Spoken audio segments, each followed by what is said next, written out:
वो फैसला कोई हवा में मुअल्लक या it can not be just written off the face of the earth, उसका क्या बनेगा? सो उसको कहीं ना कहीं तो अकाउंट फॉर करना होगा, और that has been accounted for. So मुझे तो यही लग रहा है कि ये 4-3 ही है, बट ये कंट्रोवर्सी इतनी जल्दी सेटल होती नजर भी नहीं आ रही, और लेट्स सी व्हाट हैपेंस। जी, तो आप अहमद भी ये यही हैं, हम बताइए, भी यही हैं। पीटीआई वाले 3-2 का फैसला लेके झंडा बनाएंगे, हुकूमत जो है वो 4-3 का लेके झंडा बनाएगी, तो ये तो अनार्की हुई ना। इसमें कैसे नहीं, ये अनार्की नहीं हुई सोलंकी साहब, ये आपको एक और प्रोग्राम करने का मौका फराहम किया गया। एक और नहीं मगर हुआ। अहमद एक चीज और बताएं कि ये जो इंटर कोर्ट अपील चल रही होंगी वो कैसे इस पर इम्पैक्ट करेंगी? देखिए जी, वो तो सबऑर्डिनेट कोर्ट है ना हाई कोर्ट में। वैसे तो सुप्रीम कोर्ट के पास भी पावर होती है, अख्तियार होती है कि वो कोई भी केस किसी भी अदालत से अपने पास भी बुला सकता है। वो तो एहतरामन या वैसे लिहाज करते हुए ऐसे नहीं करते, लेकिन सुप्रीम कोर्ट तो अल्टीमेट कोर्ट है। इसी तरह है कि हाई कोर्ट जो होती है, अगर हाई कोर्ट की जुरिस्डिक्शन में कोई मामला है और उसको पता लगे कि नीचे अदालत में कोई चीज पेंडिंग है, तो वो सुपरवाइजरी कोर्ट है, वो उसको भी अपने पास केस को लगा सकती है। तो वो तो एक सेपरेट इशू है। मैं क्योंकि मुख्तसर वक्त के लिए हाजिर हुआ हूँ, मैं welcome back to the first point. मेरी नजर में ये बड़ा ही एक it's a very concerning development.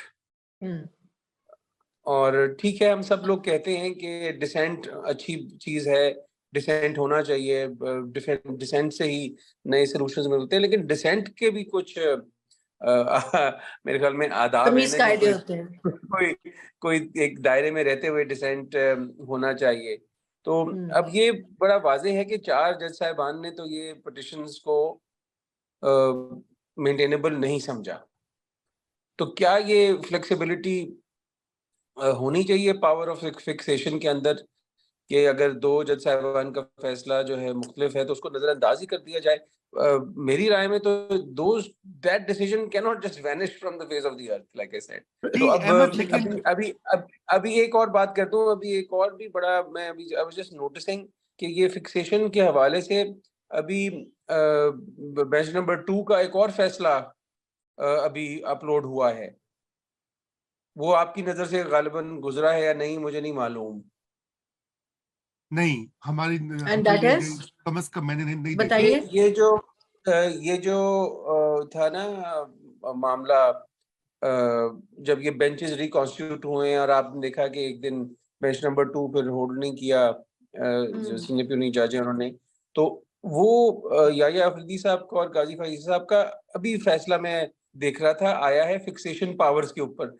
तो मुनासिब होगा कि एक नजर वो पढ़ लिया जाए। मैंने वो भी पूरा पढ़ा नहीं है, because that is going to give us a new dimension और angle to on this issue of fixation of cases and the power of the chief justice to fix cases. तो मैं समझता हूँ बैठ थोड़ी अधूरी हो जाएगी। अगर मौका देंगे दोबारा हाजिर हो जाऊंगा, वो पढ़ना पड़ेगा। जी, कल परसों बिल्कुल आपको इनवाइट करते हैं। अहमद, बस आखिरी आपसे पॉइंट, फिर उसके बाद आप बिल्कुल हम आपको इजाजत दे देंगे जाने की। वो ये है कि ये ठीक है कि वो जो 2 जज साहिबान ने पहले अपना फैसला दे दिया और आप कह रहे हैं कि उसको नजरअंदाज नहीं किया जा सकता, लेकिन अब उसका मैकेनिज्म क्या होगा? क्योंकि चीफ जस्टिस साहब जो आज का फैसला है उसमें तो उन 2 का कोई ऐसा सच जिक्र नहीं है। आज का फैसला तो 3-2 का दिखाया जा रहा है, और जो कि अब एक कंट्रोवर्सी तो उठेगी ना कि पहले 2 जो जज साहिबान ने कहा उसका क्या होगा, तो उसकी अब लीगल रेमेडी क्या होती है? क्या इसके पास दोबारा सुप्रीम कोर्ट के पास एक रिव्यू में जाएगी पार्टी? ये भी बड़ा कमाल एक है एक्चुअली। पाकिस्तान जो है ना, मैं तो पहले भी कहता हूँ, पाकिस्तान तो दुनिया की कॉन्स्टिट्यूशन लॉ डेवलपमेंट का सबसे बड़ा कंट्रीब्यूटर है। मेरी राय में दुनिया में 2 ऐसी डिसिप्लिन है जिसमें पाकिस्तान ने बहुत जूरिस्प्रूडेंस में कंट्रीब्यूट किया, एक कॉन्स्टिट्यूशन और एक आर्बिट्रेशन। हम जो कर दिखाते हैं जो दुनिया में कहीं नहीं होता, तो we are a great contributor to these discipline. तो अब ये वो पढ़ना पड़ेगा कि वो जिसे मैंने कहा वो फैसला देके कि फिक्सेशन की पावर क्या है। दूसरा ये कि जो मेरी नजर से ऑर्डर शीट जो अपलोड मैंने देखी है, आपने भी देखी होगी, कि वो जो 2 जज साहिबान रह गए थे इस बेंच में, उनके ऑर्डर्स और notes were part of the earlier orders. और उससे पहले जो फैसला जिन 2 जज साहिबान ने दिया था कि ये मेंटेनेबिलिटी नहीं है, वो भी पार्ट ऑफ दैट ऑर्डर था। तो अगर वो पिछले हिस्से का या इसी केस में, इसी मैटर में वही पार्ट था, तो सडनली वो किधर चला जाएगा? ये I am not clear on this frankly. ये एक सिचुएशन ऐसी है जिसके ऊपर जरा थोड़ा-सा हम सबको गौर करना पड़ेगा। एंड इवेंचुअली सुप्रीम कोर्ट ही इसका हल बताएगा कि ये असल में इसका क्या मतलब है। बिल्कुल, एक पेंडोरास बॉक्स जो है लेकिन ये वो खुल चुका हकीकत है। लेकिन ये हकीकत के जो फैसला पढ़ा गया, उसको 3-2 का फैसला बनाकर पढ़ा गया, तो इसका मतलब है कि चीफ जस्टिस साहब जो है उनकी दानिश में और जो उनके साथ जो हजरात थे उनकी दानिश में ये फैसला 7 रुकनी बेंच का नहीं, ये बल्कि सोनी साहब ये 5 बड़ा देखिए ना, अब इशू ये है कि क्या उन्होंने बेंच रिकॉन्स्टिट्यूट करके 5 का बना दिया, या ये वही बेंच था जो तराश के 5 का हो गया फॉर व्हाटएवर रीजन। ये एक फंडामेंटल नया इशू खड़ा हो गया है कि क्या ये 5 ही का, अगर तो ये 5 ये तय कर देता है जी ये 5 ही का था, तो फिर 3-2 का है। लेकिन जो हमें समझ आ रही है कि ये तो एक कंटिन्यूम है, तो ये 9 से 5 पर आया है, ना कि ये नया 5 है। इसी केस में, इसी रिकॉर्ड में सब कुछ है। एक और मैं और जल्दी से अगर एक बात कह दूं कि इसमें ये बड़ा एक कमाल का एक कॉन्डम क्रिएट हो गया है कि अब फर्ज करें ये फैसले से कोई नाखुश है, तो क्या वो रिव्यू फाइल करेगा? तो क्या सरकार रिव्यू फाइल करेगी? मुझे तो नहीं लगता वो क्यों करेगी। वो तो कहेंगे जी हमारा जो 4-3 है, तो कौन रिव्यू फाइल करेगा इसमें? ये मैं सवाल छोड़ के जाता हूं। तो फिर ऐसे में ये जो फैसला उन्होंने किया है उस पर अमल दरामद कौन कराएगा और कैसे होगा?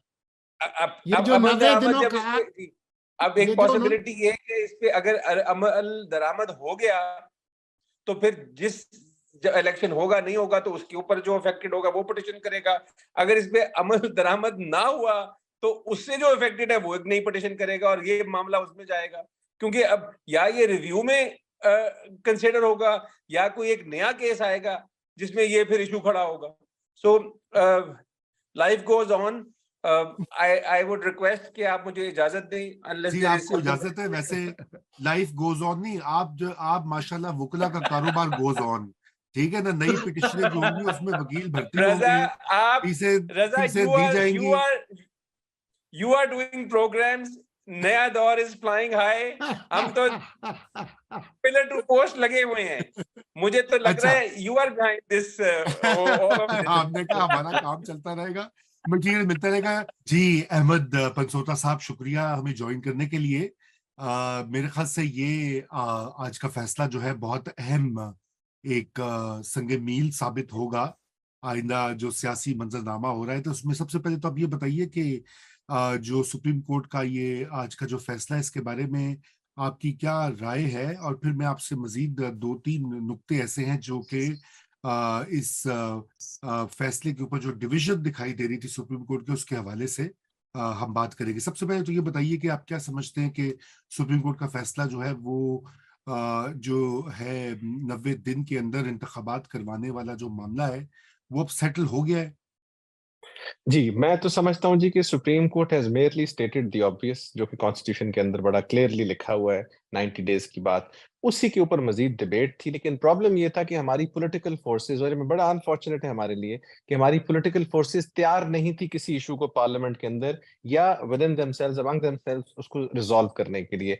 वो ये चाहती थी कि ये मैटर को सुप्रीम कोर्ट ले जाया जाए या किसी तरह चला जाए या अदालतों में चला जाए और उसके बाद इस पर सियासत की जाए। वही हुआ। सुप्रीम कोर्ट ऑफ पाकिस्तान चूंकि अल्टीमेट आर्बिटर है, सबसे पहले लाहौर हाई कोर्ट का डिसीजन आया जिसको मजीद चैलेंज किया गया। वहां जब 10 दिन की डेट डली तो चीफ जस्टिस साहब ने, ऑफ कोर्स इस तरह की कैफियत थी कि इतना इंपॉर्टेंट केस है, इसमें 10 दिन की डेट डल गई है, तो then he took it up in suo motu, और इससे पहले ऑफ कोर्स 2 जजेस ने उनको रेफर भी कर दिया था। मैं समझता हूँ जी जो इस जजमेंट का सबसे इंपॉर्टेंट पार्ट था वो था कि the governor KPK is found to be in breach of his constitutional obligations।